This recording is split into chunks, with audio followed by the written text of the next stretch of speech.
hurmatli aziz adabiyot, madaniyat, san'at ahli, hurmatli tomoshabinlar, hammalaringizga mana shu kechaga albatta tashrif buyurganlar uchun katta rahmat.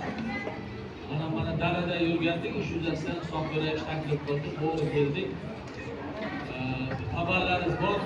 Mana muhtaram prezidentimizni 2-3 kun oldin madaniyat, san'at, adabiyot xodimlari bilan uchrashuvlari, ochiq muloqotlari bo'lib o'tdi. Bu soha xodimlarini mukofotlash to'g'risida muhtaram prezidentimizning farmonlari qabul qilindi. 7 nafar qashqadaryolik madaniyat, san'at, adabiyot xodimlari davlat mukofotiga sazovor bo'ldi.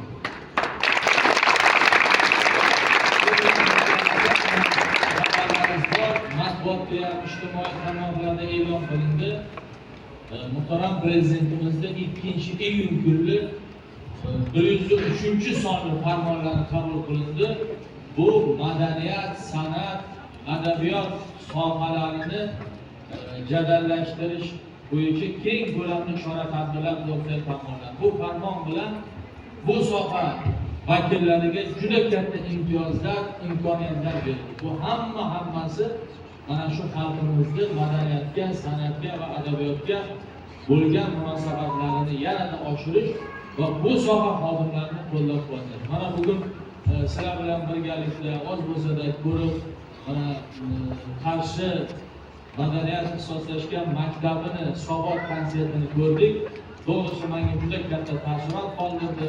Men maktab rahbariyatiga, doktor Jumanov mana badiiy rahbari, bu kishiga, madaniyatimiz boshqarma boshlig'i Uzoqbo'yevga o'zimni chuqur minnatdorchiligimni bildiraman.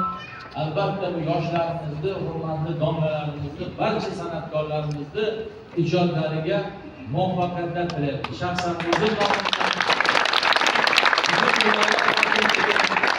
keng jamoatchilik 3.800.000 Qashqadaryomiz xalq nomidan rahmatlar aytaman.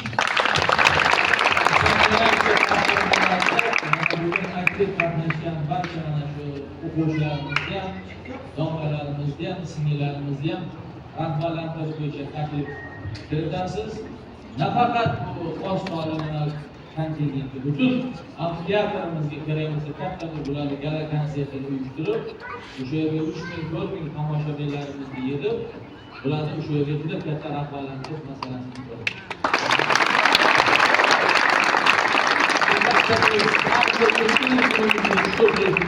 Muhtaram prezidentimiz tomonidan yaratib berilayotgan imkoniyatlar, tinchliklar uchun rahmatlar aytishimiz kerak.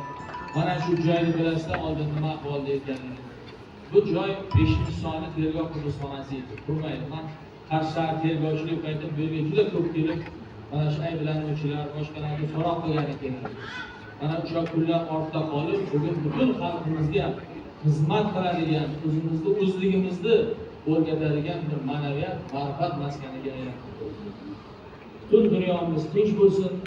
Vaqtimizga muhtaram prezidentimiz doim omon bo'lsinlar. Albatta viloyat hokimligi barcha kuch imkoniyatlarini xalqimizning tinchligiga, osoyishtaligiga, yangi ish o'rinlarini yaratishga, investitsiyalarni jalb qilishga, shu bilan bir qatorda butun viloyatimizda madaniyat, san'at va adabiyotni qo'llab-quvvatlashga safarbar qiladi.